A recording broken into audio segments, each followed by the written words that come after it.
નમસ્કાર, KTV news Gujarati સાથે હું છું ઉર્વિશા વેગડા। આજે પરિણામો વચ્ચે સૌથી મોટા સમાચાર સામે આવી રહ્યા છે। આખરે બનાસની ગેનીબેનનો વિજય થયો હોવાના સમાચાર સામે આવી રહ્યા છે। બનાસકાંઠા બેઠક પર કોંગ્રેસનો વિજય થયો છે। ગેનીબેન ઠાકોર 21,000 મતથી આગળ હોવાનું હાલ સામે આવી રહ્યું છે। ગેનીબેને રેખાબેનને હરાવ્યા છે। બંને પક્ષ દ્વારા જે મજબૂત ચહેરા ઉતારવામાં આવ્યા હતા, બંને પક્ષ દ્વારા મહિલા ઉમેદવારોને ઉતારવામાં આવ્યા હતા, બંને વચ્ચે આખરે બનાસની બેન ગેનીબેનનો વિજય થયો હોવાનું સમાચાર સામે આવી રહ્યા છે। બનાસકાંઠામાં ગેનીબેનની જીત થઈ હોવાના સમાચાર સામે આવી રહ્યા છે। તમામ ગુજરાતવાસીઓ જે બેઠક પર મીટ માંડીને બેઠા હતા, એ બનાસકાંઠાની સીટ ઉપર બનાસની બેન ગેનીબેનનો વિજય થયો હોવાનું સામે આવી રહ્યું છે। બંને પક્ષ દ્વારા મહિલા ઉમેદવારો ઉતારવામાં આવ્યા હતા। એક તરફ શિક્ષિત ચહેરો હતો તો બીજી તરફ બનાસની બેન હતી। આખરે બનાસની બેન ગેનીબેનનો વિજય થયો હોવાનું સમાચાર સામે આવી રહ્યા છે। ગુજરાતમાં જે 26 બેઠકમાંથી 25 બેઠક માટે જે મતગણતરી હાથ ધરવામાં આવી, તેમાં સૌથી ચર્ચિત બેઠક એટલે કે બનાસકાંઠાની બેઠક તમામ ગુજરાતવાસીઓ જેની મીટ માંડીને બેઠા હતા, ત્યારે શિક્ષિત ચહેરા સામે બનાસની બેન ગેનીબેનનો વિજય થયો છે। બંને મહિલા ઉમેદવારો વચ્ચે સતત રસાકસીનો જંગ જામ્યો અને આખરે બનાસની બેન ગેનીબેનનો વિજય થયો હોવાના સમાચાર સામે આવી રહ્યા છે। બનાસકાંઠા બેઠક ઉપર કોંગ્રેસની જીતના સમાચાર સામે આવી રહ્યા છે। ગેનીબેન ઠાકોરની 21,000 મતથી જીત થઈ હોવાના સમાચાર સામે આવી રહ્યા છે। ગેનીબેને શિક્ષિત ચહેરો રેખાબેનને હરાવ્યા છે। બંને મહિલા ઉમેદવારો વચ્ચે સતત રસાકસી રહી હતી। આખરે ગેનીબેનની જીત થઈ છે। કોંગ્રેસના ઉમેદવાર બનાસની બેન ગેનીબેનની જીત થઈ હોવાના સમાચાર સામે આવી રહ્યા છે। બનાસકાંઠામાં ગેનીબેનના જીતના સમાચાર સામે આવી રહ્યા છે। 26 બેઠકમાંથી 25 બેઠક માટે જે મતગણતરી હાથ ધરવામાં આવી છે, તેમાં ગેનીબેને રેખાબેનને હરાવ્યા છે।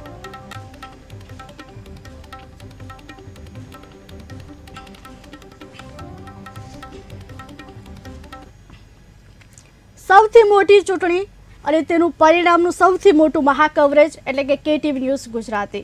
જોકે 543 બેઠક માટે જેમાં મતદાન હાથ ધરવામાં આવ્યું, 542 સીટ માટેનું આજે જે પરિણામ જાહેર થયું છે, કારણ કે ગુજરાતની 26 બેઠક એમાંથી એક બેઠક બિનહરીફ જાહેર થઈ। 25 બેઠકમાં જે મતદાન હાથ ધરાયું, આજે તેની જે મત ગણતરી હાથ ધરવામાં આવી છે, તેમાંની સૌથી 3 ચર્ચિત સીટ એટલે કે પોરબંદર બેઠક, જેમાં કોંગ્રેસનો મજબૂત ચહેરો અર્જુનભાઈ મોઢવાડિયાએ પક્ષ પલટો કરી ભાજપમાં જોડાયા। ત્યારબાદની રાજકોટની બેઠક એટલે કે જેમાં ક્ષત્રિય આંદોલન ક્યાંક ભાજપને નડે તેવા એંધાણ હતા, અને ત્રીજી સૌથી મજબૂત બેઠક એટલે કે બનાસકાંઠાની બેઠક, શિક્ષિત ચહેરો જેમાં સામે બનાસની બેન ગેનીબેન ઠાકોર ઉતર્યા અને ગેનીબેનની જીત થઈ હોવાના સમાચાર સામે આવી રહ્યા છે। તમામ લોકસભાની બેઠકો પરથી જીત અને હારના સમાચારના મુદ્દાઓ વચ્ચે ચર્ચા માટે અમારી સાથે ભાજપમાંથી જોડાયા છે ધવલ આચાર્ય, કોંગ્રેસમાંથી જોડાયા છે આકાશ સરકાર। ધવલભાઈ, આપનું સ્વાગત છે કેટીવી ન્યૂઝ ગુજરાતીમાં। આકાશભાઈ, આપનું પણ સ્વાગત છે કેટીવી ન્યૂઝ ગુજરાતીમાં। થેન્ક યુ બેન। ધવલભાઈ, પહેલા હું આપની પાસે આવવા માંગીશ, કારણ કે પોરબંદર બેઠક આ વખતે ખૂબ જ ચર્ચામાં રહી હતી। પોરબંદરનું સમીકરણ હું જાણું છું, કારણ કે ત્યાં કેવી રીતે મતદાન થાય છે, કેવી રીતે મતદાન કરવામાં આવે છે, લોકો ચહેરો જોઈને મત આપે છે કે પછી જે પક્ષ હોય છે તેને જોઈને મત આપે છે, આ સમીકરણ હું જાણું છું। પરંતુ પોરબંદરમાં કોંગ્રેસનો મજબૂત ચહેરો એટલે કે અર્જુનભાઈ મોઢવાડિયાએ પક્ષ પલટો કરી ભાજપમાં જોડાયા, એટલે હું તમને એ પૂછવા માંગુ છું કે ભાજપને પણ શું કોંગ્રેસના ચહેરા ઉપર વિશ્વાસ હતો કે તેને કોંગ્રેસના ચહેરાને જ આ વખતે ફરીથી ટિકિટ આપવી પડી? આ મામલે આપનું શું કહેવું છે? જો પોરબંદર એ એક એવી જગ્યા છે કે જ્યાં અલગ અલગ જ્ઞાતિઓ અને અલગ અલગ નાની જ્ઞાતિઓનું સમીકરણ હોય છે, પણ લોકસભા વિસ્તાર પોરબંદર જે કહેવાય ભૌગોલિક પરિસ્થિતિ પ્રમાણે એ ઘણો મોટો છે, ખૂબ જ મોટો છે। એટલે કોઈ એક જ્ઞાતિનો ચહેરો કે કોઈ એક ચહેરાને જ આગળ ધપાવવું એ પ્રકારનું ક્યારેય કોઈ પાર્ટીનું, સ્પેસિફિકલી ભારતીય જનતા પાર્ટીનું એ પ્રકારનું વલણ ન હોય।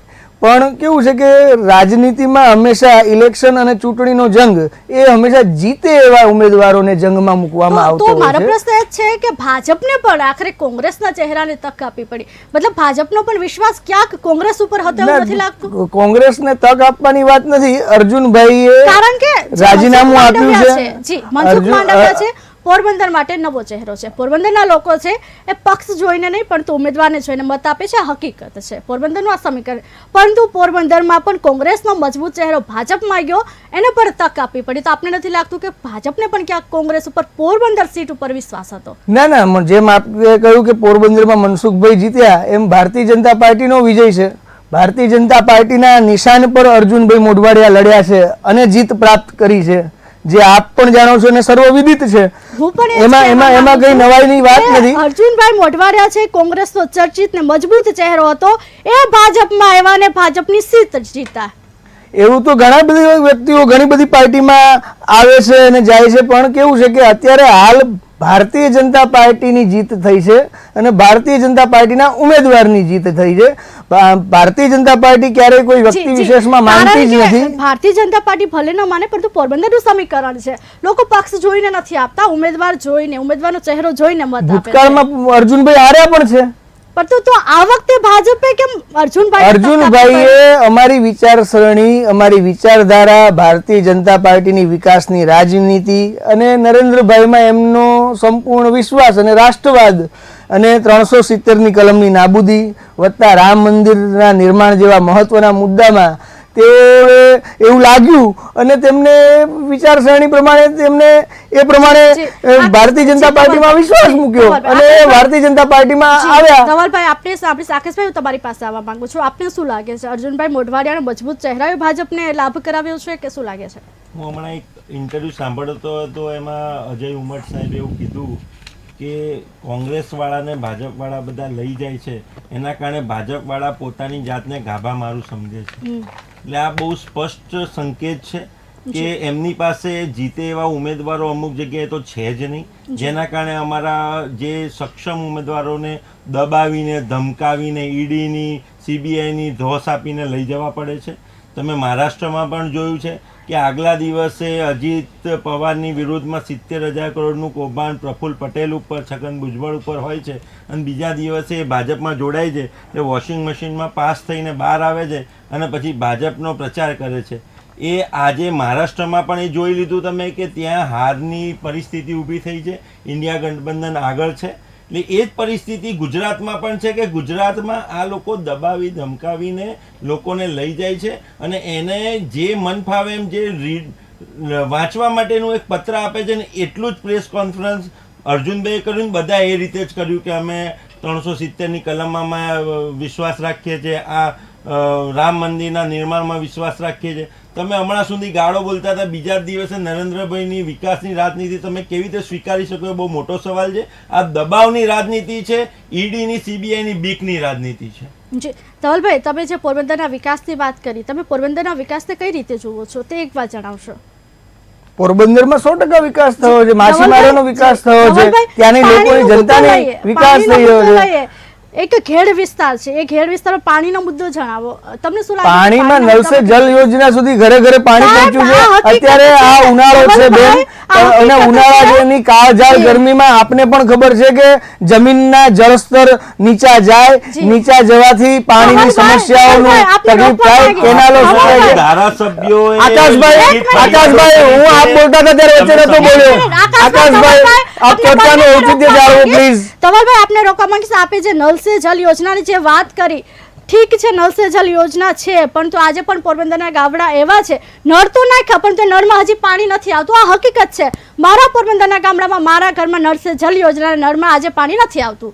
આ પોરબંદરમાં વિકાસ છે, શું કહેશો? હું આપને આપની ચેનલ દ્વારા દર્શકોને 100% આશ્વસ્ત કરું છું કે અમારે ક્યાંક ને ક્યાંક કોઈક જગ્યાએ એવી ખામી રહી ગઈ હોય તો અમે એ ખામીને સુધારીશું. પણ એવું નથી કે સાવ કોરું ધાકર છે, ક્યાંય આખો ગ્લાસ ખાલી છે એવું તો છે નહીં કે તમે એવું બતાવી રહ્યા છો કે ક્યાંક આ ગ્લાસ ભરવામાં બાકી છે, તો એ જે બાકી રહેલો પોર્શન છે પાણી ભરવાનો, એ અમે પૂરો કરવા 100% કટિબદ્ધ છીએ અને જનતા જનાર્દનને આશ્વસ્ત કરીએ છીએ. આપણી ચેનલના માધ્યમથી આશ્વસ્ત કરવા માંગુ છું કે અમે સરકારમાં યોગ્ય કામગીરી કરીશું. સરકારનો પોરબંદરનો વિકાસ છે, 4 વર્ષથી નળ લાગ્યું છે પરંતુ એ નળમાં હજી ટીપું પાણી નથી આવતો. શું કહેશો ધવલભાઈ? તમે આકાશભાઈ, તમારું શું કહેવું છે આ મામલે? પોરબંદરની વાત થાય છે તો પોરબંદરમાં ભાજપનો વિકાસની વાત થાય છે તો ક્યાંક આજે પણ ફરી એકવાર લોકોએ અર્જુનભાઈ ઉપર વિશ્વાસ મૂકીને મત આપ્યો એવું તમને નથી લાગતું? ભાજપ ત્યાં જીતી જ નથી શકતી એટલે અર્જુનભાઈને લઈ ગયા છે, પહેલી વાત. બીજી વાત કે મનસુખભાઈએ ભાવનગરથી પોતાની સીટ એટલે જ બદલવી પડી કે ભાવનગર હારી જવાના હતા, એ પરિસ્થિતિ ઊભી થઈ હતી. ત્રીજી મહત્વની વાત કે નલ સે જલની જે એમણે વાત કરી, એમના જ મંત્રીઓને, એમના જ ધારાસભ્યો લેખિત સરકારમાં મોકલાવે છે કે નલ સે જલ યોજનામાં ભ્રષ્ટાચાર થયો છે, લાખો કરોડો રૂપિયાનો ભ્રષ્ટાચાર થયો છે, એની તપાસ કરો અને આ પાણી પહોંચતું નથી એ પહોંચાડો. એના ડેટા જોઈએ તો હું તમને આપવા તૈયાર છું ધવલભાઈ. તમે ચકાસશો, તમને ખબર પડશે કે તમારા જ ધારાસભ્યો ફરિયાદ કરે છે. અમે કરીએ એની જગ્યાએ તમારા ધારાસભ્યો પીડિત છે તમારા ભ્રષ્ટાચારથી, કે આટલો મોટો ભ્રષ્ટાચાર નલ સે જલ યોજનામાં થયો છે. અને તમે કહો છો પાણી પહોંચે છે. પાણી અમદાવાદના આજુબાજુના ગામડાઓમાં, અમદાવાદના વિસ્તારમાં અત્યારે પરાણે મળે છે. અને તમે ગામડાઓની વાત કરો છો. અમદાવાદના અમુક વિસ્તારોમાં ચલો, હું તમારો હાથ પકડીને લઈ જાઉં, તમને બતાવું. અમુક દૂરના વિસ્તારમાં પાણી શું, રોડ રસ્તા બી નથી, પાણી તો આવવાની બહુ દૂરની વાત છે. અને તમે ટેક્સ ઉઘરાવો છો કરોડો રૂપિયાનો, પણ તમે કશું કરતા જ નથી. તમે પાણી આપતા નથી, કોઈ સુવિધા આપતા નથી. આજે હું ટીવીમાં એક જગ્યાએ જોઈ રહ્યો હતો, તો સાબરકાંઠાનું એક બનાસકાંઠાનું એક ગામ છે, ત્યાં વીજળી નથી પહોંચી અત્યાર સુધી. વીજળી જ નથી આવતી, આટલા વર્ષોમાં વીજળી નથી. તો આ પરિસ્થિતિ કેટલી ખરાબ છે તમે જો. તમારે 10 વર્ષ તમે જે કામ કર્યું છે એના નામે તમે મત માગી જ નથી શકતા. તમે આખા ઇલેક્શનમાં અમારા મેનિફેસ્ટો વિશે બોલ કર્યું છે. મટન, મરઘી, મંગલસૂત્ર, પછી 2 ભેંસો, આ બધા વિશે બોલીને તમે લોકોને ગુમરાહ કર્યા છે. અમારું આખું મેનિફેસ્ટો તમને આપું, તમે વાંચજો, એમાં ક્યાંય મટન, મરઘી, મંગલસૂત્ર, ભેંસો લખેલું જ નથી. એટલે તમે તમારા 10 વર્ષમાં કરેલા કામો બતાવો, 2 કરોડ નોકરીઓ બતાવો, મોંઘવારી ઓછી કરી તો બતાવો. આ બધું બતાવો તો અમને, પ્રજાને અમને ખબર પડે કે હકીકતમાં શું કામો કર્યા છે. તમે 55-60 વર્ષ જે કોંગ્રેસે રાજ કર્યું અને કોંગ્રેસ જે સુશાસન આપ્યું એને વખોડવા કરતા તમે તમારા 10 વર્ષનો ચિતાર આપો અને શ્વેતપત્ર બહાર પાડો તો ખબર પડશે. જી ધવલભાઈ, તમારું શું કહેવું છે? આકાશભાઈએ જે મેનિફેસ્ટોની વાત કરી, જે નલ સે જલ યોજનાની, જે ભ્રષ્ટાચારની વાત કરી, આ 2 મુદ્દા પર ધવલભાઈ તમારું શું કહેવું છે? હું તદ્દન એમની વાતથી ખંડન કરું છું અને એ વાતને સહમત નથી થતો. આદરણીય નરેન્દ્રભાઈ મોદી જ્યારે વડાપ્રધાન તરીકે સત્તારૂઢ થયા ત્યારે માત્ર 4 જ શહેરોમાં ઉર્વશીબેન મેટ્રો હતી. આજે એ 20 શહેરોમાં અમે મેટ્રો પહોંચાડી છે અને આવનારા દિવસોમાં અમે 50 શહેરો સુધી પહોંચાડવાના છીએ. હજી તો ઇલેક્શનનું રિઝલ્ટ આવી રહ્યું છે. અમે આવનારા 125 દિવસનો રોડ મેપ નક્કી કરેલો છે. આવનારા 2036માં અહીંયા ઓલિમ્પિક રમાવાનું છે. એના માટેની જે કંઈ પણ માળખાગત સુવિધાઓ, ઇન્ફ્રાસ્ટ્રક્ચરની સુવિધાઓ, જે કંઈ પણ નાગરિકોની સુવિધા હોય એ નાગરિકોની સુવિધા અમે જાળવવા પ્રયત્ન કરીશું. અને ત્યાર પછીનું, એટલે કે આપણે બેઠા છીએ, આપણા પછીની પેઢી, એટલે કે 2047 સુધીનું જે વિઝનરી કહેવાય, વિઝનરી નેતા તરીકે, એક દીર્ઘદ્રષ્ટા નેતા તરીકેનું જે વાત કહેવાય, આદરણીય નરેન્દ્રભાઈ મોદી અને અમિતભાઈ શાહના શાસનમાં 2047 સુધીનો રોડ મેપ અમારી સરકારે નક્કી કર્યો છે. અને 2047માં કયા પ્રકારના અહીંયા શહેરો હશે, કેવા પ્રકારનું લોકોનું જીવન ધોરણ હશે, એ અમે નક્કી કર્યું છે. આદરણીય મનમોહન સિંહ ખૂબ સારા અર્થશાસ્ત્રી હતા. તેઓ દેશના જે અર્થતંત્રને 11મા ક્રમે છોડીને ગયા હતા. નરેન્દ્રભાઈ આવ્યા તો એમણે, વચ્ચે ના બોલશો પ્લીઝ, જો બેન બીજી ત્રીજી વાર આવ્યા, હવે એને અમે 5મા ક્રમે લઈ આવ્યા છીએ. 11મા ક્રમને જાળવી રાખ્યો હતો. અટલ બિહારી વાજપેયીના સમયે 11મો ક્રમ હતો. 11મા ક્રમને મનમોહનસિંહ સાચવી રાખ્યો અને ત્યારબાદ નરેન્દ્રભાઈ આવ્યા એટલે 5મા ક્રમે પહોંચ્યો. અને અમે એ 5મા ક્રમને દેશના આર્થિક મહાસત્તા, એટલે કે 3જા ક્રમની આર્થિક મહાસત્તા તરફ અમે લઈ જવા જઈ રહ્યા છીએ. અમે આપને આશ્વસ્ત કરવા માંગીએ છીએ. દેશની જનતા જે કહેવાય કે બેન, તમને એ પણ હું તમને કહું કે 4 કરોડ પાકા મકાનો આપ્યા. એ 4 કરોડ પાકા મકાનોમાં એવરેજ 5 વ્યક્તિઓ કે 6 વ્યક્તિ રહેતા હોય તો 25 કરોડ લોકો ગરીબી રેખાથી બહાર આવ્યા છે. ધવલભાઈ, ગરીબી રેખાથી બહાર આવ્યા, તમે જે વાત કરી 4 કરોડ 5 કરોડની, તમને ખબર છે 4 કરોડ 5 કરોડના ઘરમાં પાણી કે લાઇટ આવે છે કે નથી આવતું? ચોક્કસથી આવે છે બેન. શૌચાલયો બન્યા છે, વીજળી પહોંચી છે, ઉજ્જવલા યોજના દ્વારા ગેસના બાટલા પહોંચ્યા છે. બેન, એમાંથી ઉપર આવવાની વાત થાય છે, ગરીબી ક્યારે દૂર કરશો? બેન, 25 કરોડ લોકો બિલો પોવર્ટી લાઈન થી બહાર આવ્યા છે. આ મારો આંકડો નથી, આ સરકારી આંકડો છે. હું ઘરેથી નથી લઈને આવ્યો બેન. 80 કરોડ ને અનાજ આપો છો એટલે 100 કરોડ ને 105 કરોડ જનતા ગરીબ હતી એવું કહેવામાં આવે. બંનેને રોકવા માંગીશ. આપણી સાથે વિશ્લેષક તરીકે સ્મિતાબેન પંડ્યા જોડાયા છે. સ્મિતાબેન, કેટીવી ન્યૂઝ ગુજરાતીમાં આપનું સ્વાગત છે. જી, આપણે પોરબંદર બેઠકની વાત કરી. ધવલભાઈ, આકાશભાઈ, હવે બનાસકાંઠા બેઠક કે જે ખૂબ ચર્ચામાં છે. એક શિક્ષિત ચહેરો તો ભાજપે ઉતારો, પરંતુ સામે જ્ઞાનીબેન હતા. બનાસની બેન ગેરીબેન ઠાકુર આ ટ્રેન્ડમાં હતું. આ બધાના જે ઉતાર ચઢાવ આવ્યા છે, આજે જે પરિણામમાં જે ઉતાર ચઢાવ આવ્યા છે, આ બધાના દિલની ધડકન વધારીને આખરે ગેનીબેન જીતતા હોય તેવા પણ સમાચાર સામે આવ્યા છે. ત્યાં એવું લાગી રહ્યું છે કે લોકો ક્યાંક પરિવર્તન માંગે છે, કારણ કે ભાજપમાંથી શિક્ષિત ચહેરા સામે જો ગેનીબેનને તક મળતી હોય અને ગેનીબેન જીતના સમાચાર આવતા હોય તો લોકો ક્યાંક પરિવર્તન માંગે છે. ત્યારે ગેનીબેનની જીતના સમાચારને લઈને આકાશભાઈ તમારું શું કહેવું છે? લોકોએ શું આ વખતે ઈચ્છ્યું છે કે ક્યાંક પરિવર્તન ઈચ્છે છે? લોકો પરિવર્તન 100% ઈચ્છે છે અને હમણાં 4:30 સુધી 5 વાગ્યા સુધીમાં બધાને ખબર પડી જશે કે ઇન્ડિયા ગઠબંધનની સરકાર બની રહી છે 100%.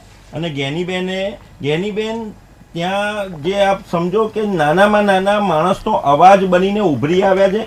વિધાનસભામાં પણ એ પુષ્કળ નાનામાં નાના માણસ માટે લડતા હતા, એ બહેનો માટે લડતા હતા, ગરીબ માટે લડતા હતા અને એના કારણે ત્યાં પ્રજા એમને સ્વીકાર્યા છે અને એમની જીત થઈ છે. એના માટે હું એમને અભિનંદન પણ પાઠવું છું. જી ધવલભાઈ, ભાજપ માટે બનાસકાંઠામાં કાઠું પડી ગયું છે, તમારું શું કહેવું છે? એવી કઈ યોજના જેની ઉપર લોકોએ વિશ્વાસ નથી મૂક્યો, આખરે કોંગ્રેસ ઉપર વિશ્વાસ મૂકવો પડ્યો?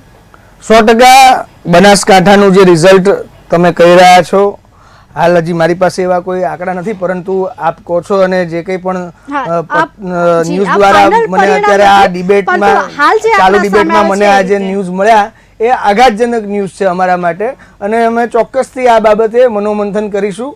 બનાસકાંઠામાં એવા કયા પ્રકારના પરિવર્તનો આવ્યા કે એવા કયા સમીકરણો કામ કરી ગયા કે જેથી કરીને એક સારો શિક્ષિત ચહેરો ને હારનો સામનો કરવો પડ્યો, એ બાબતનું અમને પણ રંજ છે, દુઃખ છે. જી સ્મિતાબેન, તમારી પાસે હું આવવા માંગીશ કે ગુજરાતમાં હજુ પણ ક્યાંક ભાજપ આગળ હોય તેવા સમાચાર સામે આવ્યા છે, પરંતુ બનાસકાંઠાની સૌથી ચર્ચિત બેઠક શિક્ષિત ચહેરા સામે બનાસનીબેન ગેનીબેન, પરંતુ હાલ જે સમાચાર સામે આવી રહ્યા છે, મતગણતરીના જે આંકડા સામે આવી રહ્યા છે, ગેનીબેન આગળ હોવાના સમાચાર સામે આવી રહ્યા છે, આ વસ્તુને તમે કઈ દ્રષ્ટિથી જુઓ છો કે લોકોએ એવી કઈ યોજના હતી ભાજપની જેની ઉપર વિશ્વાસ ના મૂક્યો અને લોકોએ કોંગ્રેસના ચહેરા ઉપર આ વખતે કેમ વિશ્વાસ મૂક્યો છે? બનાસકાંઠામાં ગેનીબેન આગળ હોવાના સમાચાર છે. ચોક્કસ બનાસકાંઠામાં ગેનીબેન આગળ છે, અત્યારે લીડ કરી રહ્યા છે એક મહિલા તરીકે અને સામે બેન જે હતા ભાજપના, એમની સામે રહીને એમણે અત્યારે હાલ જે જે ટક્કર લીધી છે એ ખરેખર ખૂબ જ સારી બાબત છે, કારણ કે બહેનોની સામે બહેનો મૂકવામાં જયારે આવતી હોય છે ત્યારે બંને બહેનો માટેની એક વાત એવી હોય છે કે કોને જીતાડવા. સામે ભાજપ શાસક પક્ષ હતું અને બીજી બાજુ હતું કોંગ્રેસ. તો કોંગ્રેસે ઉમેદવાર તરીકે જયારે ગેનીબેન અત્યારે લીડ ઉપર છે, કામો લોકોને ગમ્યા હશે અને લોકોએ એના કામોને વખાણ્યા હશે, અનુભવ્યા હશે, ત્યારે જ ગેનીબેન આગળ આવે છે. આપણે કહી શકીએ છીએ કે રેખાબેન જયારે શિક્ષિત ઉમેદવાર તરીકે છે, પ્લસ બીજું ભાજપના ઉમેદવાર તરીકે છે, તો ભાજપનો સર્વોત્તમ આખો જે ચહેરો છે એ મોદી લહેર હતી અને મોદીજીનો ચહેરો જે હતો એને જન્મ રાખીને લોકોએ વોટ આપે છે. ત્યારે હાલ આપણે જોઈએ કે જે મુખ્ય પ્રશ્નો છે, જે જોઈએ કે ખેડૂતોના પ્રશ્નો છે, રોડ રસ્તા, પાણી, ગટર વ્યવસ્થાના પ્રશ્નો છે, બરાબર છે, એ ભલે સ્થાનિક પ્રશ્નો છે કે સ્થાનિક ધારાસભ્યના લેવલના પ્રશ્નો છે, પરંતુ આ બધા જ પ્રશ્નો અત્યારે હાલ ત્યાં કામે લાગી રહ્યા છે. બનાસકાંઠાની જે ભૌગોલિક આખી પરિસ્થિતિ છે એમાં આપણે જોઈએ છીએ કે વરસાદમાં પણ જે પરિસ્થિતિ, ખેડૂતોની જે હાલત થઈ છે એ પણ આપણે જોઈ શકીએ છીએ. એ સમય દરમિયાન જયારે ગેનીબેન લોકોની સાથે એને કામ કર્યું છે, એ લોકો એને સરાહ્યું છે અને એને અત્યારે પરિણામ સ્વરૂપ અત્યારે હાલ આગળ લીડ કરી રહ્યા છીએ.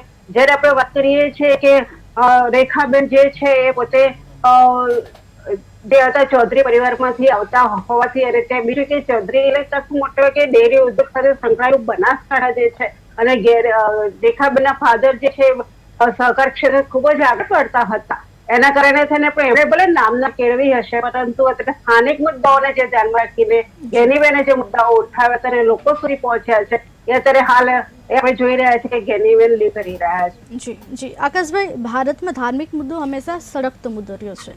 રામ મંદિરનો મુદ્દો આવ્યો, રામ મંદિર કેટલું અસર કરશે, શું કહેશો તમે? રામ મંદિરના નામે જ આ લોકોએ મત માંગ્યા છે.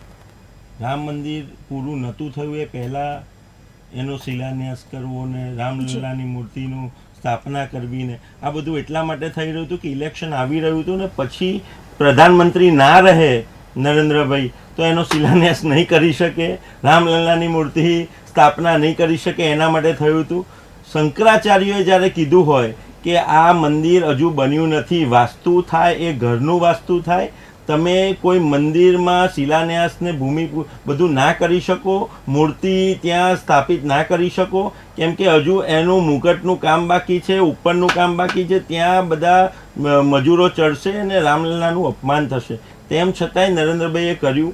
હમણાં હું તમને એક ફોટો બતાવું કે અક્ષરધામનું જે થયું શિલાન્યાસ અને એનું ઓપનિંગ જ્યાં મૂર્તિનું થયું ત્યારે ત્યાં વિપક્ષના નેતા LK અડવાણી સાહેબ, પછી આપણા વડાપ્રધાન મનમોહનસિંહ અને પ્રેસિડેન્ટ હાજર હતા કલામ સાહેબ.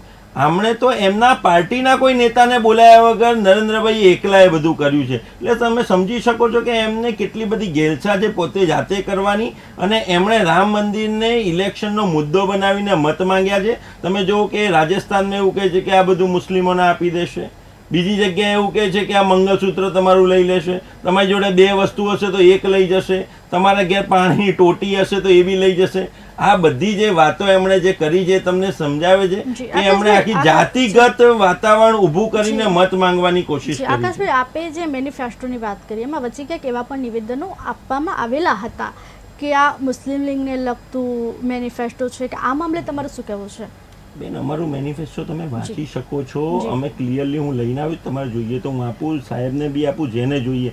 તમે અંદરથી કોઈ જાતિવાદી શબ્દ કાઢી બતાવો તો આપણે તમે કહો એ કરવા તૈયાર છીએ, કેમ કે એવું બનવાનું નથી. અમે આખો મેનિફેસ્ટો વાંચ્યો છે ને આ દેશમાં 4044 કિલોમીટરની જે પદયાત્રા રાહુલજીએ કરી, 6700 કિલોમીટરની યાત્રા કરી મણિપુરથી મહારાષ્ટ્ર, અને એ બધાને મળીને ગરીબ પ્રજાને, કિસાનોને, મહિલાઓને, યુવાઓને, બધા પ્રોફેશનલને મળીને આખો મેનિફેસ્ટો તૈયાર થયો છે. અને મેનિફેસ્ટો પબ્લિકનો તૈયાર થયો છે, ઉદ્યોગપતિનો મેનિફેસ્ટો અમારો હતો નહીં. અમે મહાલક્ષ્મી યોજનામાં 8500 દર મહિને આપવાની વાત કરી, અમે યુવાઓને 8500 એપ્રેન્ટિસશીપમાં આપવાની વાત કરી, અમે MSPની ગેરંટી આપવાની વાત કરી અને લીગલ ગેરંટી આપવાની વાત કરી, અમે દેવા માફ કરવાની વાત કરી, અમે 400 રૂપિયા મિનિમમ વેજીસ મનરેગા સહિત આપવાની વાત કરી. આ બધી જ અમારી જે વાત હતી એ પબ્લિકે અમને જે કીધી એ અમે મેનિફેસ્ટોમાં લખી છે. ખાલી ઉદ્યોગપતિ અદાણીને અંબાણીને સાંભળીને મેનિફેસ્ટો નથી બનાવ્યો કે ફક્ત એમને જ લાભ થાય અને બધા એરપોર્ટ ને પોર્ટ ને બધું એમને આપી દઈએ અને પ્રજા છે ને મોંઘવારીમાં ત્રસ્ત રહે, પેટ્રોલના ભાવ વધે, બાટલાના ભાવ વધે, 2 કરોડ નોકરીઓની જે વાત કરી હતી એ નોકરીઓની કોઈ વાત ના હોય. 10 વર્ષનું શ્વેતપત્ર તમારી પાસે નહીં, મારી પાસે નથી. તમને બતાવ્યું છે? કોઈ પત્રકારને એવો સવાલ કરવા દે છે કે 2 કરોડ નોકરી ક્યાં ગઈ?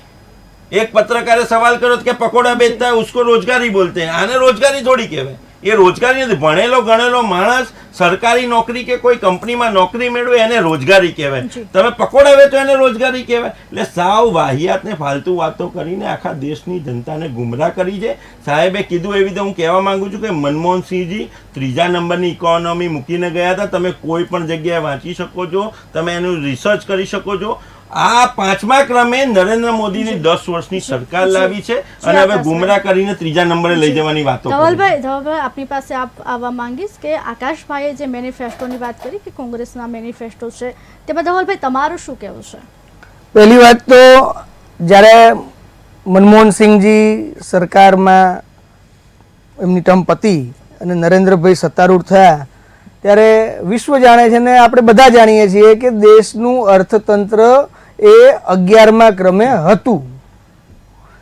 જે વાજપેયીજી છોડીને ગયા હતા એ એમણે એ ક્રમ જાળવી રાખ્યો અને ત્યારબાદ આ 10 વર્ષમાં આ અર્થતંત્ર 5મા નંબર પર પહોંચ્યું છે. અને આવનારા દિવસોમાં અમારી NDA સરકાર, ભારતીય જનતા પાર્ટીની સરકાર, આદરણીય નરેન્દ્રભાઈ અને અમિત શાહ સાહેબની દીર્ઘદ્રષ્ટિ દ્વારા એક વિકસિત ભારત, સશક્ત ભારત, સમર્થ ભારત, આધુનિક ભારત અને વિશ્વગુરુ ભારત તરફનું આ અમારું પ્રયાણ છે.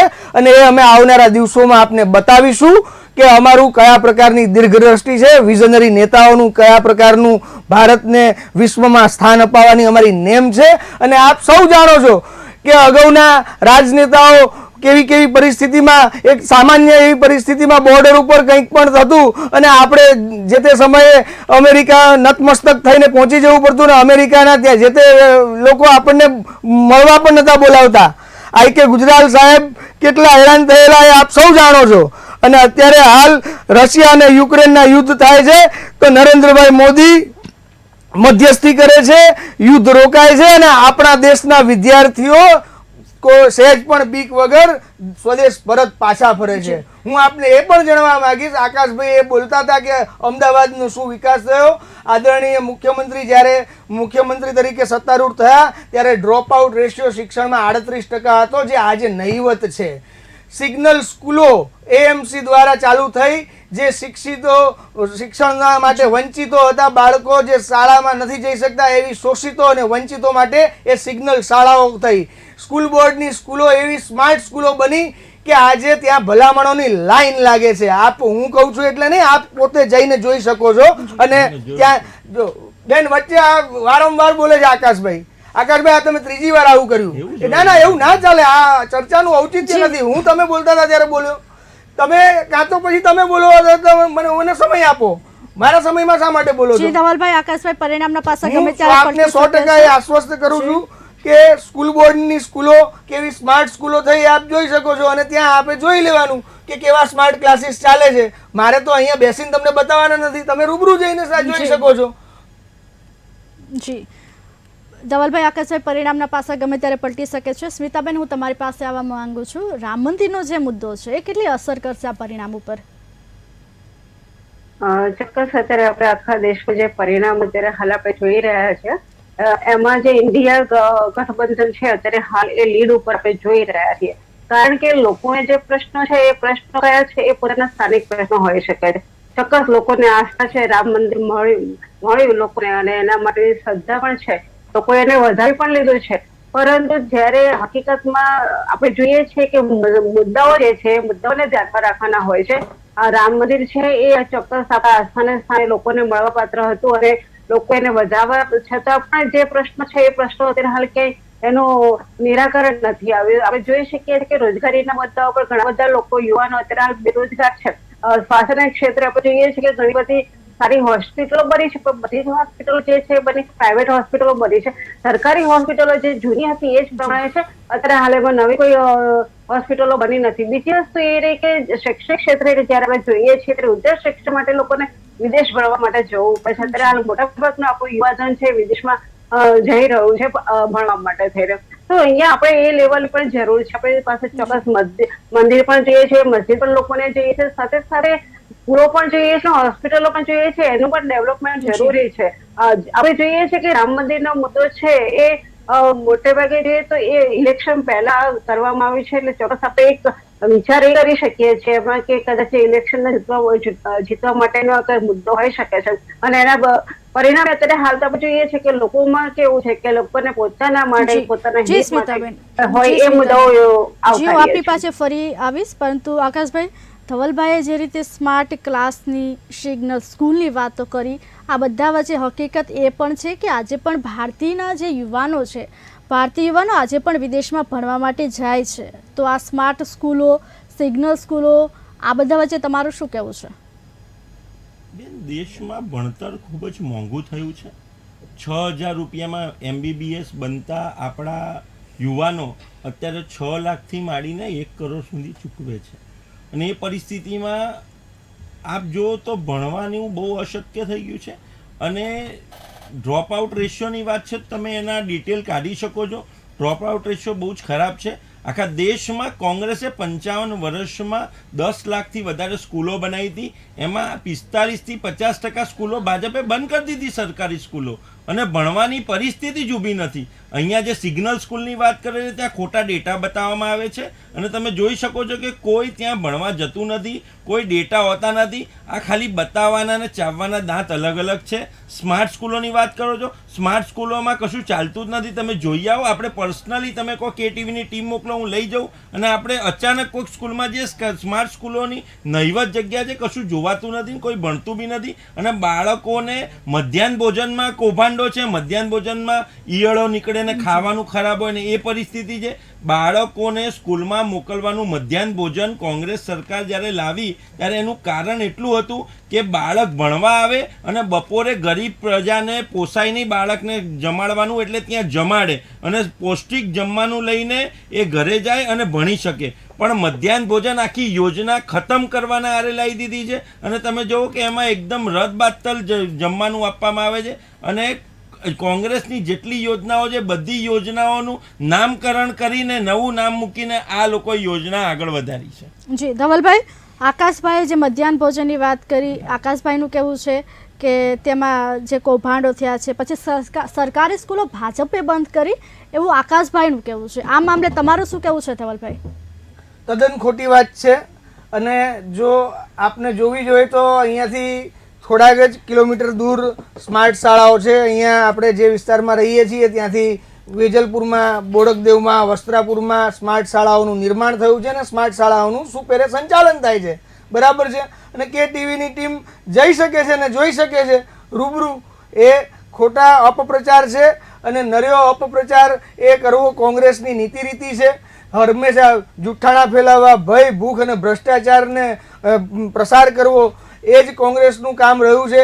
ભૂતકાળમાં પણ આ પ્રકારની એમણે ખોટા અપપ્રચારો દ્વારા જ ભરમાવ્યા છે. એટલે હું આ વાતનું ખંડન કરું છું. આ વાત તદ્દન ગેરવ્યાજબી છે. જી ધવલભાઈ, આકાશભાઈ એવું પણ કીધું છે કે ભાજપે સરકારી સ્કૂલો બંધ કરાવી છે. આ મામલે તમારું શું કહેવું છે? નવી સરકારી સ્કૂલો બની છે, બંધ કરાવી નથી અને ઉપરથી નવી સ્કૂલોનું નિર્માણ થયું છે બેન. જી આકાશભાઈ, ધવલભાઈનું એવું કહેવું છે કે નવી સરકારી સ્કૂલો બની છે. આ મામલે તમારું શું કહેવું છે? હું લઈ જવા તૈયાર છું, આરટીઆઈ ના માહિતી આપવા તૈયાર છું. એમને જોઈએ એટલી માહિતી આપું કે કેટલી સ્કૂલો બંધ થઈ ગઈ અને એ ઓરડાઓ અત્યારે એવી હાલતમાં છે, ખસ્તા હાલતમાં છે કે ત્યાં કોઈ જોવાય નથી જતું. તમે ચલો હું અમદાવાદમાં જ બતાવું, આપણે બહુ દૂર જ નથી જવું. અમદાવાદની સરકારી સ્કૂલો કોંગ્રેસના રાજમાં જે પરિસ્થિતિ હતી અને અત્યારે આપણે જોઈ લઈએ તો સાવ ખસ્તા અમુક તો બંધ થઈ ગઈ છે, એકદમ ખરાબ હાલતમાં છે.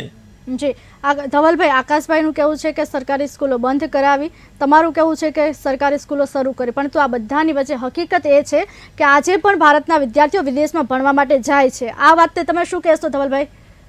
વિદેશમાં ભણવા જાય છે, બરાબર છે. ભારતનું શિક્ષણ એવું નથી? શું ભારતનું શિક્ષણ એવું નથી કે વિદેશમાં જવું પડે છે? વિદેશી વિદ્યાર્થીઓ ભારતમાં પણ ભણવા આવે છે. આપણી યુનિવર્સિટીમાં બતાવું, ગુજરાત યુનિવર્સિટીની હોસ્ટેલમાં બતાવું કેટલાય વિદેશી વિદ્યાર્થીઓ ભણવા આવે છે.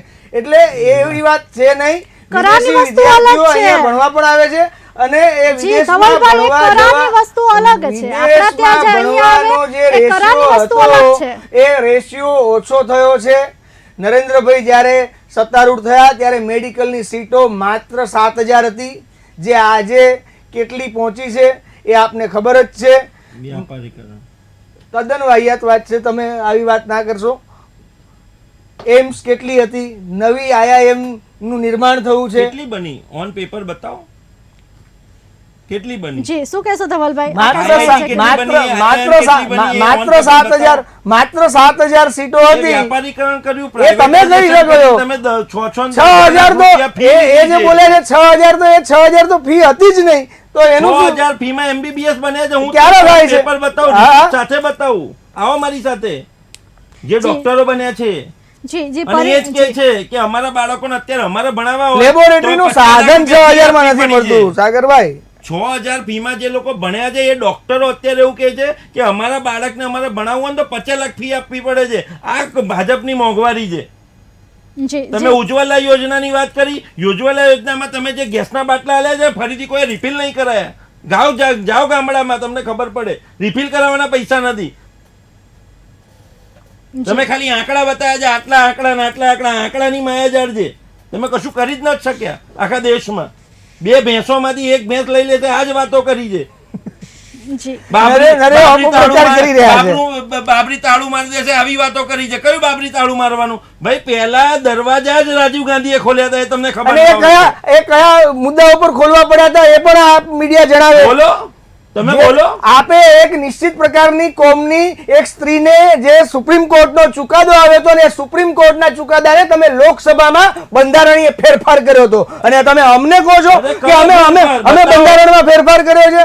જે તે સમયે એ મુસ્લિમ સ્ત્રી કેસ જીતી ગઈ હતી અને એ ટ્રિપલ તલાકના મુદ્દે જે તે સમયે એક નિશ્ચિત પ્રકારની કોમ નારાજ ન થઈ જાય માટે તમારે બાબરીનો મુદ્દો લેવો પડ્યો હતો અને એ તમે મુદ્દો જ ચલાવ્યો અને 25-30 વર્ષ સુધી એક કોર્ટ કેસ ચાલુ રહ્યો. આ તો ગાંધીનું સપનું આ તો હતું જનરલ- કે રામ મંદિર ના સાવ ખોટી વાત. તો તમારા સરકાર ગાંધીનું સપનું હતું. તો તમારે બનાવી દેવી હતી ને, તમારી સરકાર હતી જ. સુપ્રીમ કોર્ટ તમે વારંવાર જેણે રામ મંદિરનો ચુકાદો આપ્યો તમે એને શું કર્યું? રાજ્યસભા મોકલો, તમે ગવર્નર બનાવો, તમારા ફેવરમાં ચુકાદો આવે એને ગવર્નર તમે હર બનાવો. હંમેશ ન્યાયપાલિકાનું જે પાલન થવું જોઈએ, અદાલતીય કાર્યવાહીનું પાલન થવું જોઈએ. આપે એને તમે ગવર્નર બનાવો, રાજ્યસભામાં તદ્દન ખોટી વાત છે. તમે તમે MP ના કરો, election તમે હર લડાવો. હંમેશ કાયદાની માયાજાળને પાછી જ ઠેલાવી આ છે. બોલો ને એના માટે તો કહો કે તમે કેમ મને એમને રાજ્યસભાના member કેમ અદાલતીય બનાવ્યા? પ્રક્રિયાને તમે હર હંમેશ ખોરવી છે. ચુકાદો તમારા આવે, ફેવરમાં જે માણસ ચુકાદો ચુકાદો આવે, એને ચુકાદો તમે- આવે એ પ્રકારની ધવલભાઈ, તમારી નીતિ જ રહી આકાશભાઈ, નથી. જી, ધવલભાઈ, આકાશભાઈ, આ બંનેને રોકવા માંગુ છું. આપ પાસે ફરીથી આવે. સ્મિતાબેન, હું આપની પાસે આવવા માંગુ છું.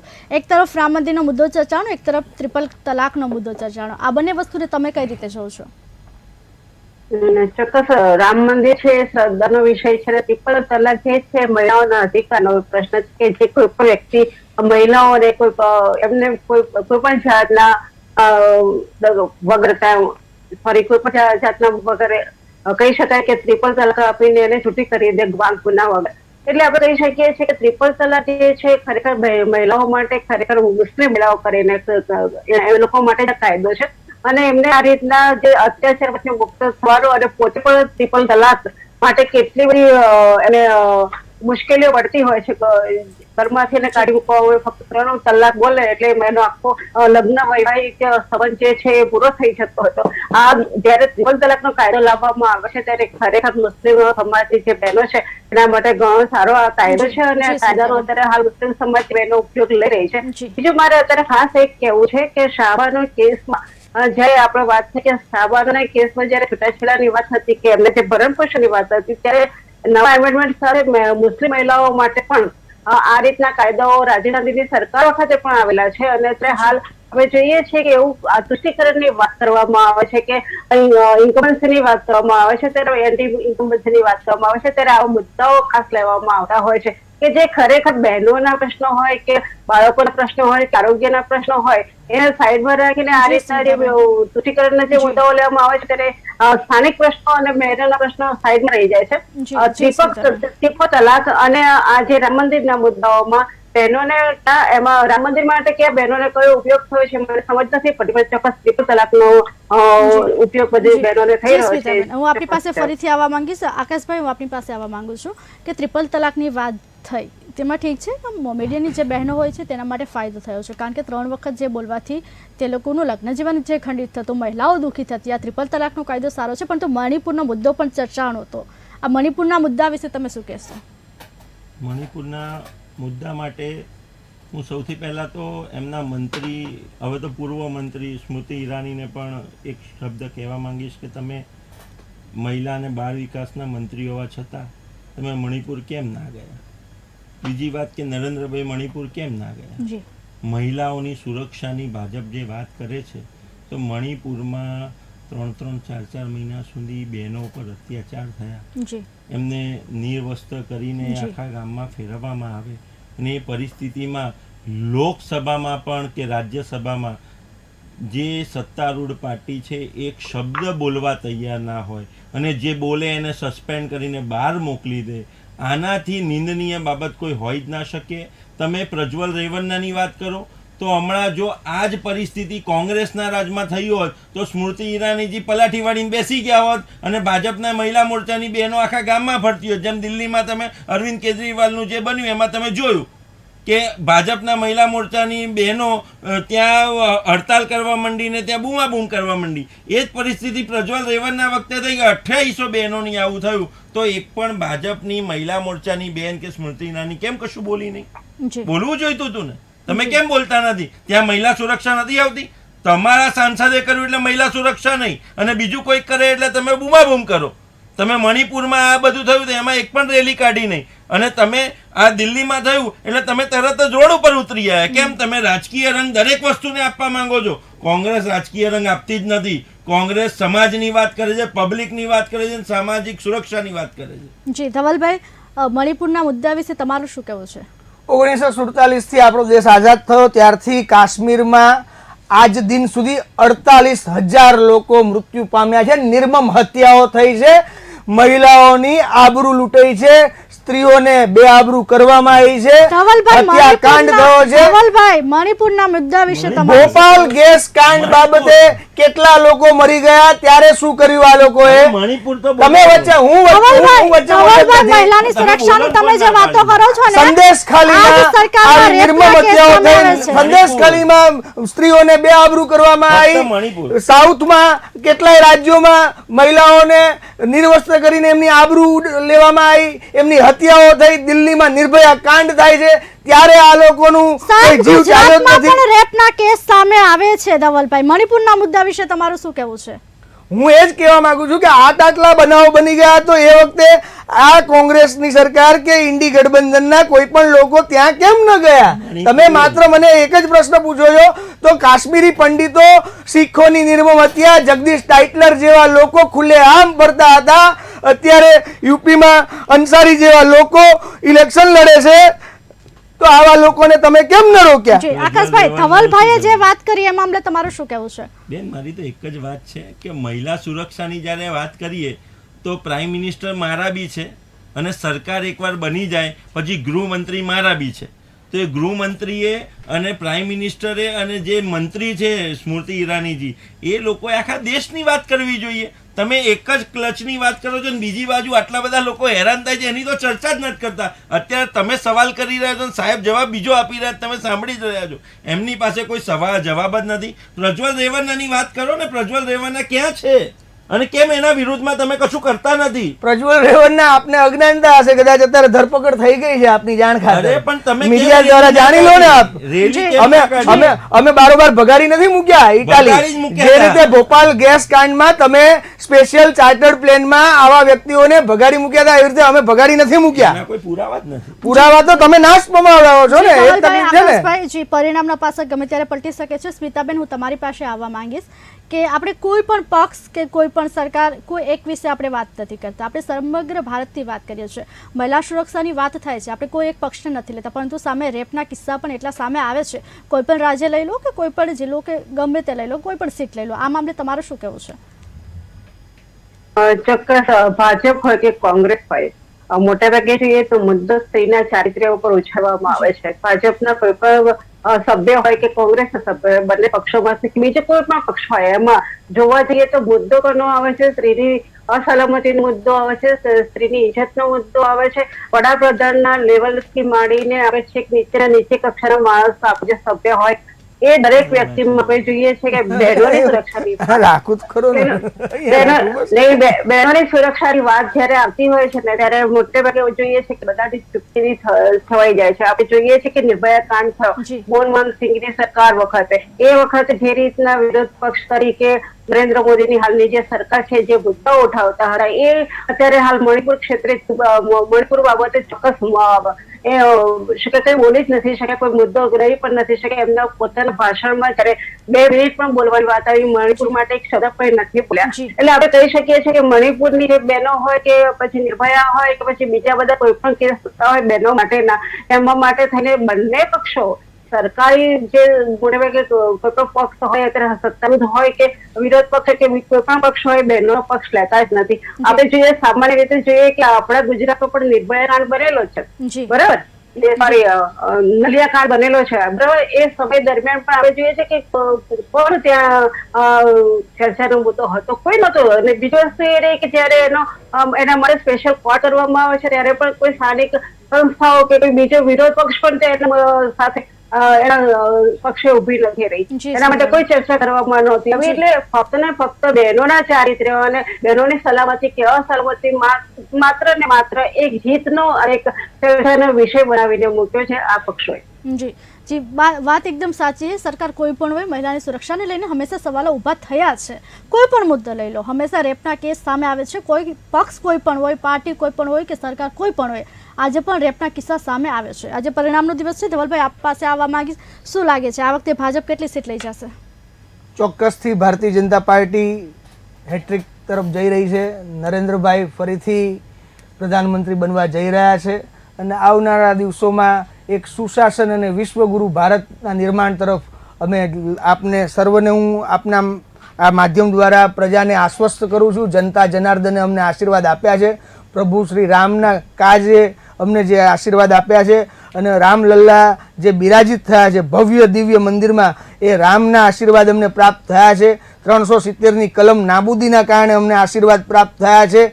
કાશ્મીરના એક સારું વાતાવરણ પ્રસ્થાપિત કરવા માટે અમને આ આશીર્વાદ પ્રાપ્ત થયા છે. એક અખંડ ભારતના નિર્માણ માટે, એક સાર્વભૌમત્વના નિર્માણ માટે, એક મજબૂત રાષ્ટ્રના નિર્માણ કાજે અમને આ આશીર્વાદ પ્રાપ્ત થયા છે. એ અમે સ્વીકારીએ છીએ.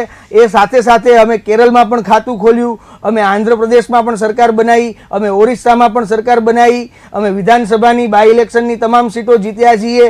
26માંથી 25 સીટો અમે ગુજરાતમાં જીત્યા છીએ. એટલે અમે જનતા જનાર્દનનો જે કંઈ પણ નિર્ણય છે, જનતા જનાર્દનનો આભારી છીએ અને આપ સૌના માધ્યમ દ્વારા અમે જનતા જનાર્દને જે કંઈ પણ જવાબદારી અમને આપી છે એ અમે સુપેરે નિભાવીશું, એ અમે આશ્વસ્ત કરીએ છીએ. આપણે 370ની વાત કરી, પરંતુ મણિપુરના મુદ્દા વિશે આપણે જવાબ ન આપ્યો. ખેર જવા દો. આકાશભાઈ, તમારી પાસે આવવા માંગીશ. ધવલભાઈએ જે સીટની વાત કરી, તમને શું લાગે છે આ વખતે કોંગ્રેસને કેટલી સીટ આવશે? લોકો કેટલું પરિવર્તન ઈચ્છે છે હવે? 1 કલાક ટ્રેન્ડિંગ છે જી, આ કોઈ ચોક્કસ પરિણામ નથી. 12મો 13મો રાઉન્ડ ચાલે છે, 17-18 રાઉન્ડ હોય છે. એટલે જુઓ, હજુ 2-2 લાખની મતગણતરી ઘણી બધી સીટોમાં બાકી છે. એટલે એ ટ્રેન્ડિંગ હજુ છે. 100% 4:30-5 વાગે રિઝલ્ટ આવે પછી ખબર પડશે. ઇન્ડિયા ગઠબંધનની સરકાર બને છે હાલની તારીખમાં. આ તમે જોઈ રહ્યા છો, હજુ ટ્રેન્ડિંગ જ ચાલે છે. એટલે આપણે હજુ આશાવાદ રાખવો જોઈએ. જી ધવલભાઈ, આકાશભાઈ, આપણે જે સીટની વાત કરી, આપણે કેટલી સીટ આવશે તેના વિશે વાત કરી, પરંતુ જ્યારે લોકસભાની ચૂંટણી હતી ત્યારે ઘણા એવા વિડીયો સામે આવ્યા હતા. ઈવીએમને મશીનને લઈને પણ વિડીયો સામે આવ્યા છે. ભલે કોઈ પક્ષ દ્વારા કહેવામાં આવતું હોય કે આ પક્ષ ઈવીએમ ઉપર ઠીકરા ફોડે છે, પરંતુ વિડીયો આપણી સામે આવ્યા છે. ઈવીએમના જે વિડીયો સામે આવ્યા છે, આ મામલે તમારું શું કહેવું છે આકાશભાઈ? ઈવીએમમાં કોઈ ચેડા થાય છે એ બાબતને હું સ્વીકારતો નથી, પણ ઈવીએમ કેપ્ચરિંગ સવારે 5:30 વાગે સરકારી અધિકારીઓનો લાભ લઈને એમાં 100, 200, 500 મત વધારે નાખવા, આ બધું જે અમારા પોલિંગ એજન્ટ કોઈના હાજર ના હોય અને આ બધું જે થવું, આ સૂત્રો દ્વારા અમે બહુ બધું જાણ્યું છે, કેમ કે આપણે ત્યાં જઈને ચકાસી નથી શકતા. પણ આ જે થઈ રહ્યું છે, આવું બન્યું હોય તો આપણે 100% ઈવીએમને દોષ ના દઈએ, પણ આ પબ્લિક જ આ બધું કરી શકે છે. ઈવીએમમાં કશું ચેડા થતા નથી. આપણે ઈવીએમના ચેડાની વાત નથી કરતા, પરંતુ આપણે જે વિડીયો સામે આવ્યો છે કેપ્ચરિંગ, એની જ વાત કરું છું. જે કેપ્ચરિંગ થયું એટલે ખોટું જ થયું છે અને એના માટે એ લોકોને સજા થવી જ જોઈએ. અને ઇલેક્શન કમિશને અનબાયસ ઇલેક્શન કરાવવા જોઈએ. તમે 1,07,00,000 મતો પાછળથી એમ કહો કે આટલા વધી ગયા છે, એ બી ઇલેક્શન કમિશનની વિશ્વસનીયતા પર મોટો સવાલ ઊભો કરે છે. અને એ સવાલ સુપ્રીમ કોર્ટમાં ગયો, પણ સુપ્રીમ કોર્ટે હાલ પૂરતું સાંભળવાની જે ના પાડી એને આપણે સ્વીકારવું પડે. સ્મિતાબેન, હું તમારી પાસે આવવા માંગીશ કે આટલો બધો ચુસ્ત બંદોબસ્ત હોય છે, આપણે પણ ખબર છે, છતાં પણ કેપ્ચરિંગના વિડીયો સામે આવેલા છે. આ મામલે તમારું શું કહેવું છે? ચોક્કસ આપણે જોઈએ છે કે આટલી બધી સલામતીની વચ્ચે જયારે આપણું ઇલેક્શન થતું હોય છે અને છેલ્લે લગભગ અડધા કલાકે 10-15 મિનિટની અંદર જ ઘણું બધું ફેરફાર થઈ જતા હોય છે, કે ત્યાં મતદારોની સંખ્યા વધી જતી હોય છે, કે પછી ઈવીએમ મશીન ખોટાઈ પડતા હોય છે અને સ્થાને નવું મશીન આવી જતું છે. બધા ઘણા બધા પ્રશ્નો છે, લોકોના મનમાં પ્રશ્નો ઉભો કરે છે કે કેમ અત્યારે અમારી ઘણી વખત આપણે એ પણ જોયેલું છે કે જે તે વિસ્તારમાં લગભગ 5-7 હજાર કે 10,000 ની વસ્તી હોય અને મતદારોની વસ્તી હોય, અને એમાં જોઈએ તો 12-15 હજારની વોટ પડતા હોય છે, તે કેવી રીતના પડતા હોય છે, એ કંઈક જોવા જેવી બાબત છે. એટલે આપણે કઈ રીતે કેપ્ચરિંગ થાય છે એમાં, એટલે માટે ખાસ કરીને કે જે સ્થાનિક પક્ષો ત્યાં જે મજબૂત હશે ને એ દ્વારા થતું હશે કે ત્યાંના જે પોલિંગ અધિકારીઓ છે કે અધિકારીઓ છે કે એ ત્યાં કદાચ સત્તાને આગળ કઈ બોલી ના શકતા હોય એવું પણ બની શકે. અને ઘણી જગ્યાએ આપણે એવું પણ જોયેલું છે કે જે પોલિંગ અધિકારીઓ હોય છે એને મારવામાં પણ આવતા હોય છે, એ લોકોને ધમકી પણ આપવામાં આવતી હોય છે. એ ઘણું બધું થતું હોય છે. એટલે જોઈએ કે નિષ્પક્ષ ચૂંટણી જે થવી જોઈએ એના માટે ચૂંટણી કમિશનર દ્વારા જે રીતના કાર્યવાહી કરવામાં આવે છે, કે જે નિયમો કરવામાં આવે છે, એ નિયમોનું પાલન આ લોકો દ્વારા થતું નથી હોતું, અથવા તો બળજબરી દ્વારા આ પક્ષ દ્વારા કરવામાં આવતું હોય છે. એવું આપણે 2 વખત જોયું છે અને એના આધારે છેલ્લી ઘડીએ જયારે મતદારોની સંખ્યા વધી જતી હોય છે, પછી એના પરિણામ પર અસર થતી હોય છે, એ પણ આપણે જોઈ રહ્યા છીએ. જી સ્મિતાબેન. ધવલભાઈ, આપણે ઈવીએમ જે ખોટવાય તેની વાત નથી કરતા, ઠીક છે કે તે ટેકનિકલ ગડબડી પણ હોય, ટેકનિકલ ખામી પણ હોય, પરંતુ ધવલભાઈ સ્કેપ્ચરિંગના જે વિડીયો આવેલા જ છે ઇલેક્શનમાં, આપણે પણ ખબર છે. આ મામલે તમારું શું કહેવું છે? આટલું ચુસ્ત પોલીસ બંદોબસ્ત હોય છે, અધિકારીઓ હોય છે, છતાં પણ આવા વિડીયો સામે આવે છે. ઈવીએમનું કેપ્ચરિંગ, બૂથ કેપ્ચરિંગ જે કંઈ પણ ઘટના છે એ દુર્ભાગ્યપૂર્ણ ઘટના છે, ન જ થવું જોઈએ. લોકશાહીની તંદુરસ્તી ઉપર ખૂબ મોટો આ પ્રહાર છે અને ભૂતકાળમાં આવા કેવા પ્રહારો થતા તે આપ જાણો છો. અમારું એવો 100% સરકારનો પ્રયત્ન રહેશે કાયદો અને વ્યવસ્થા જાળવવાનો, અને ઇલેક્શન કમિશનનો પણ એ પ્રકારનો પ્રયત્ન હોય જ છે કે એક પૂર્વગ્રહ મુક્ત સારા વાતાવરણમાં ઇલેક્શન થાય, ચૂંટણી થાય. અને એવી ચૂંટણી થઈ રહી છે તો પણ ઇલેક્શન કમિશન ઉપર આક્ષેપો આવી રહ્યા છે. આ તો સારું છે કે અત્યારે આ પરિણામ આવ્યું, થોડુંક ઓછું હોય તો 100% અત્યાર સુધીમાં ઈવીએમ ઉપર ઠીકરું ફોડવામાં આવવાનું ચાલુ જ થઈ ગયું હોત બપોર સુધીનું. એટલે હું તો કમિશનર ઉપર આક્ષેપ નથી ભાઈ, મેં તમારી વાત ઉપર હું આ વાત નથી કરી રહ્યો બેન, હું ઓવરઓલ વાત કરું છું, હું ઓવરઓલ બોલી રહ્યો છું બેન. તમે બોલતા હતા ત્યારે હું નતો બોલ્યો બેન.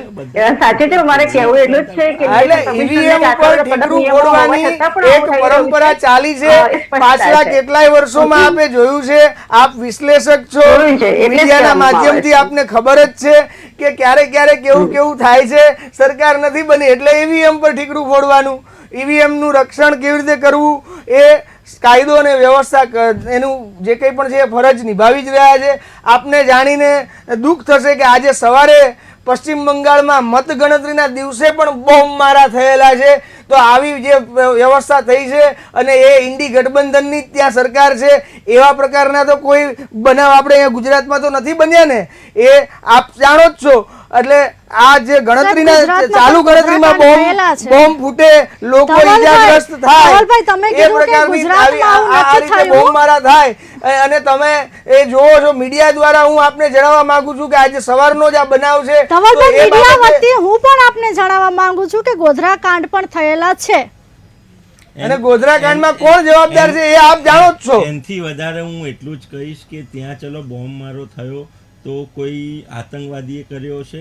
અહીંયા તો આમના અધિકારીઓ 30-40 લોકોને ભડકે બાળી નાખે છે અને એમની સામે કોઈ કાર્યવાહી થતી નથી. કમિશનરોની બદલી થઈ જાય છે, પણ એમને સસ્પેન્ડ કરવા જોઈએ. મૃદુ મુખ્યમંત્રીની વાત કરી છે, મૃદુ મુખ્યમંત્રી છે જ નહીં. મૃદુ રહીને શું કરવાનું છે? તમે પગલાં ભરો ને, કમિશનરની બદલી શું કામ કરો છો? સસ્પેન્ડ કરો એને. 30-35-40 જણા અને છેલ્લા 5 વર્ષથી કેટલા લોકો અગ્નિમાં હોમાયા છે. તમારું ફાયર બ્રિગેડ ખાતું, તમારું શહેરી વિકાસ ખાતું કશું કરતું જ નથી. એની વાત કરો ને. તમે બીજે જાઓ છો, તમારી સરકાર છે એની તો વાત કરતા નથી. સરકારે ચોક્કસ પગલાં લીધા છે, આપ જાણો જ છો. સસ્પેન્ડ પણ થયા છે, ફરજ મુક્ત પણ કરવામાં આવ્યા છે, ધરપકડ પણ થઈ છે. કમિશનરને સસ્પેન્ડ કરો, એની જવાબદારી. ધરપકડો પણ થઈ છે, એસઆઈટી ની રચના થઈ છે, કાયદાનું કામ કરે છે. આઈએસ ની જવાબદારી છે. મારા તમારા હાથમાં જે સસ્પેન્ડ કરવાનું, તો તમે બેઠા છો, તમે કેમ ભાજપ? અમે એ આશ્વસ્ત કરીએ છીએ કાયદા. ના આજ આ માનસિકતા સાબિત કરે છે. કેમેરાની સામે ભૂલ છે એને તો કરવો જ જોઈએ. ઓન એર આ વ્યક્તિ કાયદો હાથમાં લઈ રહેવાની વાત કરે છે કે જે આઈએસ રાજકોટ શહેરનો જે તમને હજુ હું સ્વીકારું છું કે રાજકોટ શહેરના જે કમિશનર હોય એ કમિશનરને પહેલા સસ્પેન્ડ કરવા જોઈએ અને પહેલા એમની ધરપકડ થવી જોઈએ, કેમ કે એમની સંપૂર્ણ જવાબદારી. જી ઓન એર બોલી રહ્યા છે બેન, આપ શું કહેવા માંગો છો? જી, લોકશાહીનો ચોથો પગ છે આપ બોલો. જી ધવલભાઈ, આકાશભાઈ, આ તમારો કોઈ જાહેર મંચ નથી, અમારો સ્ટુડિયો છે. આજે જે પરિણામ સામે આવ્યા છે હજુ સુધી ચોક્કસ પરિણામ સામે નથી આવ્યા, પરંતુ આકાશભાઈ તમને શું લાગે છે આ વખતે જનતા થોડુંક પરિવર્તન ઈચ્છે છે એવું અત્યારે આંકડામાં દેખાય છે? કોંગ્રેસ કેટલી સીટ લઈ આવશે? કોંગ્રેસની કઈ યોજના ઉપર હવે લોકોએ ભરોસો મૂકવા જેવો છે? બેન, પાંચ ન્યાયની અમે જે વાત કરી હતી, મહાલક્ષ્મી યોજના, મેં પહેલાં પણ કીધું કે 8,500 રૂપિયા દર મહિને દરેક મહિલાને મળશે. એપ્રેન્ટિસ યોજનામાં દરેક યુવાને, બેરોજગાર યુવાને 8,500 રૂપિયા પહેલી નોકરી પક્કીની રીતે મળશે. અમે MSPની કાનૂની ગેરંટી આપીશું. અમે 400 રૂપિયા મિનિમમ વેજીસ આપીશું. અમે કિસાનોના બધા જે દેવા છે એ માફ કરીશું. આજે અમે જે 4,000 કિલોમીટરની યાત્રા રાહુલ ગાંધીએ પદયાત્રા કરીને 6700 કિલોમીટરની યાત્રા એમણે મણિપુરથી મહારાષ્ટ્ર કરી, એમાં સામાન્ય માણસને સાંભળીને, ગરીબ, વંચિત, શોષિતોને સાંભળીને, એમણે જે યુવા, મહિલાઓને, પછી કિસાનોને બધાને સાંભળીને, પ્રોફેશનલને સાંભળીને જે આ આખું મેનિફેસ્ટો બનાવ્યું, એ અમે ઉદ્યોગપતિનું મેનિફેસ્ટો નહોતું બનાવ્યું, અમે સામાન્ય માણસનું મેનિફેસ્ટો બનાવ્યું હતું. અને મેનિફેસ્ટોના કારણે આખા દેશમાં અત્યારે જુવાળ ઊભો થયો છે. અને હમણાં 4:30-5 વાગ્યા સુધીમાં તમને ખબર પડશે કે ઇન્ડિયા ગઠબંધનની સરકાર બનવાની છે. ધવલભાઈ, તમને શું લાગે છે આ વખતે કયા મુદ્દાઓને લઈને લોકોએ મત આપેલા છે? મુંગેરી લાલ કે હસીન સપને આપને યાદ જ હશે, અને એ પ્રકારના સપના જોઈ શકાય. હું ના નથી પાડતો, દલા તરવાડીની વાડી જેવું પણ હોય કે ચીબડા લઉં 2-4 અને જાતે જ લઈ લેવાના હશે. એ આપની જે કંઈ પણ હશે, માન્યતા હશે, માનસિકતા, ચિત્ર એકદમ સ્પષ્ટ છે. NDA સરકાર બનાવવા જઈ રહી છે, હેટ્રિક થઈ રહી છે. અને આપ જોઈ જ લેશો, આવનારા 2-3 દિવસોમાં શપથવિધિનો સમય અને સ્થળ પણ નક્કી થઈ જશે, અને નરેન્દ્રભાઈ મોદી જ શપથ લેવાના છે વડાપ્રધાન તરીકે. ફરીથી સત્તારૂઢ થાય છે, જીતની હેટ્રિક છે. આ રામ મંદિરની વિજય છે, આ રાષ્ટ્રવાદનો વિજય છે, આ કલમ 370ની નાબૂદીનો વિજય છે, આ સ્ત્રી સશક્તિકરણનો વિજય છે, આ વિશ્વગુરુ ભારત જે બનવા જઈ રહ્યું છે એનો વિજય છે. જનતા જનાર્દને અમને આશીર્વાદ આપ્યા છે, એ આપના માધ્યમથી હું જનતા જનાર્દનનો આભાર માનું છું. સ્મિતાબેન, હું આપની પાસે આવવા માંગીશ. અત્યારે હાલ જે આંકડા આવી રહ્યા છે, ચોક્કસ પરિણામ નથી, કારણ કે પરિણામના પાસા ગમે ત્યારે પલટી શકે છે, પરંતુ હાલ જે આંકડા સામે આવી રહ્યા છે એ પ્રમાણે તમને શું લાગે છે આ વખતે લોકોએ કયા મુદ્દાને લઈને મત આપેલા છે? ચોક્કસ, દર વખતે આપણે પરિવર્તન તો જરૂરી છે. ઇલેક્શન વખતે કોઈ પણ એક સત્તા હોય, એ સતત જો સત્તા ઉપર રહેશે તો પ્રજાકીય જે હિત છે એ કાર્યો જોખમાતા હોય છે. અને મોટે ભાગે જોઈએ તો વિપક્ષ પણ ઘણો બધો મજબૂત હોવો જોઈએ. એટલે વિપક્ષ તરીકે આપણે જયારે કોંગ્રેસને આપણે જોતા હોય કે બીજા ગઠબંધનની સાથે જોતા હોઈએ, તો એ આપણે મુદ્દાઓને ધ્યાનમાં રાખવા પડશે કે કોંગ્રેસે જયારે ગઠબંધને જયારે વિપક્ષ તરીકે આવશે તો એમણે એ અત્યારે જે પોતે મુદ્દાઓને ધ્યાનમાં રાખ્યા છે, એ મુદ્દાઓનો કડક રીતે અમલ થાય, લોકો સુધી એ સેવાઓ પહોંચે, તો લોકોની વાતો ધ્યાનમાં રાખી અને એ પોતે રજૂઆત કરી શકે અને એ કામ કરાવી શકે, પ્રજાહિતના કામ કરાવી શકે, એ ધ્યાનમાં રાખવું પડશે. બીજું કે આપણે જોઈએ છે કે ભાજપમાં અત્યારે હાથ જોઈએ તો એ મુખ્ય ચહેરો નરેન્દ્ર મોદી સાહેબનો હતો, અને ચહેરાને ધ્યાનમાં રાખીને લોકોએ એ વિશ્વાસને કારણે લોકોએ વોટ આપેલા છે. બીજું કાર્યની રીતે આપણે જોવા જઈએ તો કાર્યો જે રીતે દરેક પક્ષ પોતાના મેનિફેસ્ટોમાં બતાવતા જ હોય છે કે આટલા કામ કરીશું, અમારા આટલા સેવાકીય કાર્યો રહેશે, આટલું પ્રજાલક્ષી કાર્યો રહેશે, અને આટલા અમારા રાજ્ય કક્ષાના કાર્યો રહેશે કે આખા દેશ કક્ષાના કાર્યો રહેશે. એ તો ગણવામાં આવતા જ હોય છે, પણ એ કેટલા ઇમ્પ્લાન્ટ થાય છે, એનું કેટલું કાર્ય ખરેખર થાય છે એ પણ જોવું જરૂરી છે. ખાસ કરીને આપણે જોઈએ કે અત્યારે હાલમાં જે લોકો મોટે ભાગે જોઈએ કે ખેડૂતોના પ્રશ્નો છે કે હેલ્થના પ્રશ્નો છે, એજ્યુકેશનના પ્રશ્નો છે, બેરોજગારીના પ્રશ્નો છે, એમ બધે ધ્યાનમાં આપવામાં આવશે તો ચોક્કસ ફરીથી જયારે આપણું આ દેશની આપણી જનતા નથી કહેતી કે પ્રજા પણ નથી કહેતી, એક જાગૃત નાગરિક જે છે એ આપણા ખરેખર જે તે યોગ્ય વ્યક્તિને કે યોગ્ય પક્ષને એ ચૂંટી કાઢવા સક્ષમ છે. તો અત્યારે મોદી સાહેબ ઉપર ભાજપ ઉપર જયારે વિશ્વાસ મૂક્યો છે તો ફરીથી એમના મેનિફેસ્ટોમાં આપેલા જેટલા પણ કાર્યો છે તે કાર્યોને એ પૂરા એવી અપેક્ષા છે. જી સ્મિતાબેન, ચોક્કસથી આકાશભાઈ આપની પાસે આવવા માંગીશ. આકાશભાઈ, રાજકોટની બેઠક જે ક્ષત્રિય આંદોલન સૌથી મોટો મુદ્દો રહ્યો, લોકોને એવું લાગતું હતું કે ક્યાંક ભાજપને આ નડશે ક્ષત્રિય આંદોલન. કોંગ્રેસે સામે મજબૂત ચહેરો ઉતાર્યો, પરંતુ રાજકોટ બેઠકમાં આજે પણ ક્યાંક ભાજપ આગળ ચાલી રહ્યું હોય તેવા સમાચાર સામે આવી રહ્યા છે. આ મામલે તમારું શું કહેવું છે? ક્ષત્રિય આંદોલન ક્યારે રાજકીય આંદોલન અમારા માટે હતું જ નહીં, કે એનો રાજકીય લાભ અમારે લેવાનો જ નહોતો. બહેનો, સ્ત્રીઓ, માતાઓનું અપમાન થયું હતું, અને એના માટે તમામ ક્ષત્રિયો ગુજરાતના દેશના ભેગા થઈને આંદોલન કરતા હતા. એટલો જ મુદ્દો હતો. કોંગ્રેસે એમાં કોઈ ભાગ ભજવ્યો જ નથી, અને અમે તો પરેશ ધાનાની જવતલિયા બનાવીને એમને મોકલ્યા હતા કે તમારે લડવાનું છે. અમારા માટે એ રાજકીય મુદ્દો હતો નહીં, આજે બી નથી ને કાલે પણ નહીં હોય, કેમ કે અમે કોઈ પણ જાતિની જે આંદોલન છે એને રાજકીય મુદ્દો બનાવ્યો નથી. એમની જે જરૂરિયાત, એમની જે માંગણીઓ છે એ મહત્વની હોય છે. કોંગ્રેસ ક્યારેય જાતિવાદમાં માનતી નથી અને ક્યારેય એને રાજકીય મુદ્દો બનાવ્યો જ નથી. જી ધવલભાઈ, રાજકોટ બેઠક પર ક્ષત્રિય આંદોલન વચ્ચે પરસોત્તમ રૂપાલા સામે પરેશ ધાનાણી કોંગ્રેસનો મજબૂત ચહેરો હતો, છતાં પણ આજે પરસોત્તમ રૂપાલા આગળ હોવાના સમાચાર સામે આવી રહ્યા છે. આગળ હવે નહીં, તમારું જીતી શું ગયા કહેશો? છે. જી જી બપોરે 1:30 કે 2 વાગે જ પરેશભાઈ ધાનાણીએ પ્રેસ કોન્ફરન્સ જી કરી દીધી છે. ધવલભાઈ પરસોત્તમ રૂપાલા On જીતી ગયા air છે, તમારી વાતને હું પરસોત્તમભાઈ સ્વીકારું છું, રૂપાલાને એમણે પરંતુ અભિનંદન પરિણામ જાહેર પાઠવી થશે દીધા છે. ત્યારે અમે જાહેર પરેશભાઈ બોલી કરશું. ચૂક્યા છે. પ્રેસ કોન્ફરન્સ દરમિયાન ઓન એર પરેશ ધાનાણીએ અભિનંદન પાઠવી દીધા છે. જી એ અમને પણ ખ્યાલ છે, પરંતુ જ્યારે ચોક્કસ પરિણામ આવશે ત્યારે અમે જાહેર કરીશું. પરંતુ ક્ષત્રિય આંદોલન છતાં પણ જો કે પરસોત્તમ રૂપાલાને આટલા મત મળેલા છે, તો તમને શું લાગે છે હવે? જે કંઈ પણ વિજય છે ભારતીય જનતા પાર્ટીનો વિજય છે, ભારતીય જનતા પાર્ટીની નીતિ રીતિનો વિજય છે. ચોક્કસપણે કોઈ એકાદી જ્ઞાતિની વાતે કંઈક કોઈ ખોટું બોલાઈ ગયું હોય તો એ બાબતનો મને પણ રંજ છે, અને રૂપાલાજી પણ આની માફી માગી ચૂક્યા છે, અને સાથે સાથે અમારા પ્રદેશના જે કંઈ પણ મોવડી મંડળોએ પણ આની માફી માગી છે. પણ કેવું છે કે કોંગ્રેસનો એક હંમેશા ટ્રેન્ડ રહ્યો છે કે પ્રજાનું કામ કરવાનું નહીં, માત્ર ઇલેક્શન ઉપર આવી જવાનું, અને કોઈ પણ એક પ્રકારના આંદોલનને પેલું જેમ પેલી વેલ ઝાડને વીંટળાઈ જાય એમ એ પ્રકારના આંદોલનને લઈ અને પછી નીકળી પડવાનું, અને પ્રજાકીય કોઈ પણ પ્રકારના બાબતે, પ્રશ્નો બાબતે આવવાનું નહીં. 5 વર્ષે ચૂંટણી આવે એટલે કોંગ્રેસ દેખાય, અને વળી પાછું 5 વર્ષે નવા કપડાં સીવડાવી, નવા ખેસ સાવે, વળી પાછા કોંગ્રેસે 5 વર્ષ રાહ જોવાની, અને પાછું 5 વર્ષે જેમ જેમ ચૂંટણી આવે એમ નવા મુદ્દા, નવા કોઈક ને કોઈક આવા પરજીવી માનસિકતા ધરાવી અને આંદોલનો કાઢીને કોઈકને પોતાના નેતા બનાવી અને એને ખભે બેસાડી અને એનો ઉપયોગ કરી અને પ્રજાને ભરમાવવાનો પ્રયત્ન હર હંમેશ કોંગ્રેસે કર્યો છે. એ આપ જાણો જ છો. આપ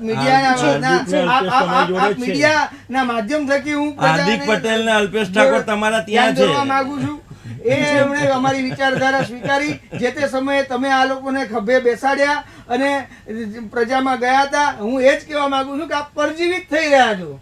જ્યાં કોઈ દિવસ પોતાના સ્વતંત્ર વિચારથી તો આવતા જ નથી ને. જેલમાં નાખવાના કેસો પાછા ખેંચી લઈશું, તમને આમ કરી નાખીશું. આ નર્યો અપપ્રચાર છે. આ જગ જાહેર છે. નર્યો અપપ્રચાર જગ જાહેર છે.